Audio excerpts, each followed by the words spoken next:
السلام عليكم ورحمة الله وبركاته. ازيكم يا جماعة، عاملين ايه؟ النهاردة ان شاء الله مع بعض في فيديو جديد جدا. يعني انا اول مرة انزل فيديوهات الحمام. طبعا انا عندي حمام الحمد لله وبربيه، بس طبعا انا كنت لسه مستنيه اوضب العشه شويه وكده وبعد كده هبدا انزل. لان عندي حمام رائد وعندي حمام، يعني عايزه انضف العشه واوضب الدنيا كده وبعدين ابدا انزل فيديوهات. فهنا انا نزلت لكم فيديو، يعني بس ايه، نتعرف بس على الحاجات الموجوده بس كده ونشوف بنحط لهم اكل ايه وكده وبنراعيهم ازاي. وبعد كده هنبقى ننزل فيديوهات بانتظام للحمام. فهنا طبعا ده فيديو بسيط جدا ومفيش غير ان هنا طبعا في حمام رائد، وهقول لكم ان احنا بنأكله ايه و... وبحط له الاكل ازاي. طبعا الحمام الرائد انا بحط له في العين بتاعته الاكل بتاعه، واللي هو سايب لوحده مش رائد ولا حاجه، ما تحتوش بيض، بحط له في الصاج زي ما انتم شايفين كده. وهقول لكم على الاكل اللي بنحطه ليهم ايه. وتربيه الحمام من اسهل تربيه، من اسهل الحاجات اللي بتتربى. والحمام نضيف جدا، يعني ما بيحتاجش ان انت تعملي مجهود عشان تنضفي له.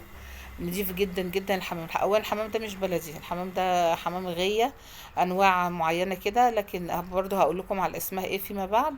لكن ده مش حمام بلدي، بس برضه بناكل منه زغاليل وكده يعني. فزي ما انتم شايفين كده، انا حاطه لهم اكل في الصاج، وفي منهم جه ياكل كده هوت لحد ما انضف بس العشه واحط لهم كلهم، كل واحد في العين بتاعته للحمام اللي راقد.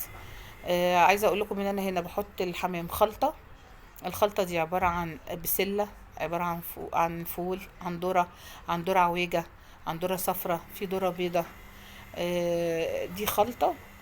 وبرضو ناخد بالنا. هي انا جايبها لكم مرة بصورها لكم اهي، دي بتتباع طبعا عند العلافين والناس اللي بتبيع الاعلاف والحاجات دي. اهو زي ما انتم شايفين كده انا بوريها لكم. ودوت برضو علف للحمام. طبعا النقطة المهمة أوي إن احنا طبعا ما ننساهاش إن الأعلاف دي بيبقى فيها نسبة سميات. فطبعا بدي معاه في المية بحط يا إما مضاد سموم، يا إما بحط شوية خل برضو زيها زي الكتاكيت اللي أنا بربيها. هنا ديت الجزء من العشة اللي عندي. انا لسه طبعا ما وضبطهاش وكده، يعني انا مش عايزه اصور وهي لسه يعني مش نظيفه وكده، عايزه الاول انضفها واوضبها كده كويس وبعدين ابقى انزل بيها فيديوهات. يا رب يكون الفيديو بتاع النهارده يكون عجبكم، ويكون الفيديو خفيف وما يكونش طويل عليكم. واستودعكم الله الذي لا تضيع ودائعه. مع السلامه.